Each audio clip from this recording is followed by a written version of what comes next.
The cynical among you will wryly remark that Root have rarely put too much emphasis on expertise in their soccer punditry. Eamon Dunphy literally made up a Brazilian player called Palladino at the last World Cup, so it is unsurprising that they have been unafraid to cast the net wide in search for guests. The most recent came at the 2014 World Cup, with Kerry's Colm sitting alongside Richie, Sadlier and Tony O'Donoghue for an afternoon highlights show during the knockout stages. Cooper didn't play that summer owing to a cruciate knee ligament injury, and therefore sat in to review the best of the action from Costa Rica, Greece and Holland, Mexico.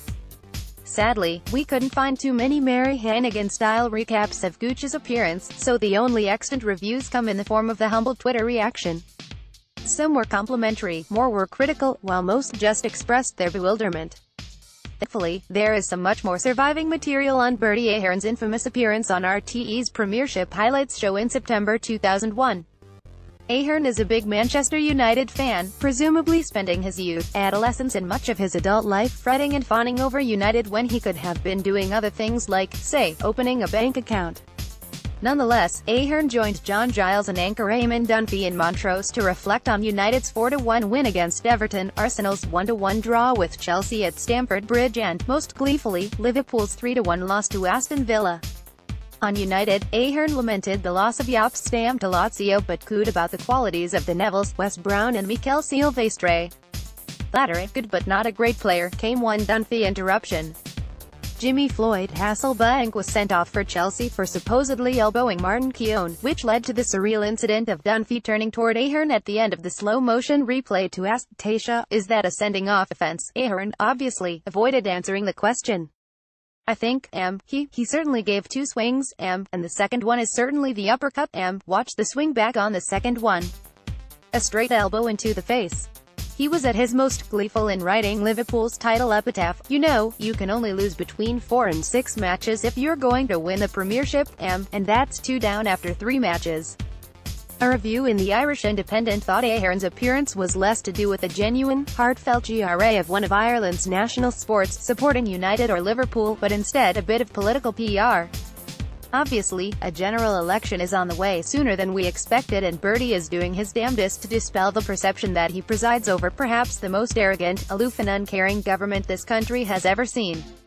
Ethan Kilfoyle interviewed Ahern outside of Root for a slot on the news that evening, in which he said he wouldn't be going into punditry for, at least another decade. Before Bertie, however, Root unearthed arguably their finest ever soccer pundit in the broadcast's early stages. Patrick Kavanagh was a delightfully dyspeptic columnist on a wide range of topics in the Root Guide, with one peevish dispatch memorably dismissing the Beatles. "So far the Irish have not produced a guitaring ensemble of sufficiently outrageous codology. I saw the Clancy brothers on the television and somehow they hadn't that final touch of nerve and neck which is required." In the summer of '66, it fell to him to preview the World Cup in England, and showed the kind of powers of prediction that would become de rigueur at Root, declaiming England as not having a chance. "Looking in at the World Cup on the television reminded me as an old Gaelic man of the uselessness of the ban. When I was captain and secretary of our club I used to go see Dundalk's soccer team play. I was one of a group who paid no entrance money. Our vantage place was on top of a wall on one side of the entrance, and we got on the wall over the saddles of our bikes. So it was that from this experience I introduced the triangular movement to our side. Still we had no great success, for the team was addicted to the old ways of mark your man. I was quite a dictator when I was in control. I remember once a player having come late on the field I ordered him to the sideline, and I'd send you to the sideline if it was a mile away, says I. They do that, in these days of high-powered soccer. The Swiss team boss dropped 2 players who weren't in time for bed. This modern soccer as played by the Europeans and South Americans is almost a bore because of its professionalism. The clumsy English who invented the game are still in the tradition of the back streets of Leeds and Sunderland. When it was a poor man's game, out they came with their favours and their reddles. These days players are kissed on the cheeks. And the 9 points of the law of current soccer are the old one, possession. Several young lads in a house where I've been staying have been discussing the games, and on the most intimate terms with names like someone I seem to remember as Lin Tintin of North Korea. Of course Yashin, the Russian goalkeeper, is known to all.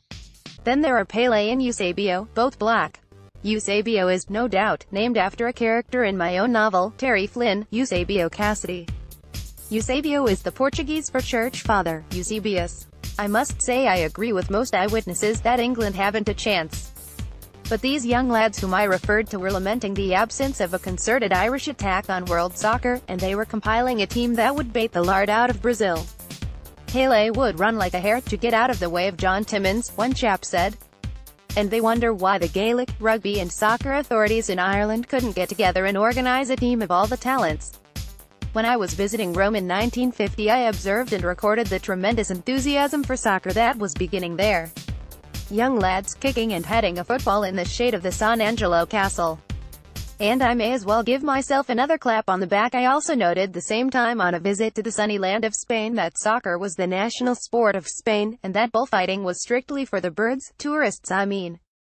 Root Archives. See also, theballs.ie photo tribute to Carlo Gaa fans.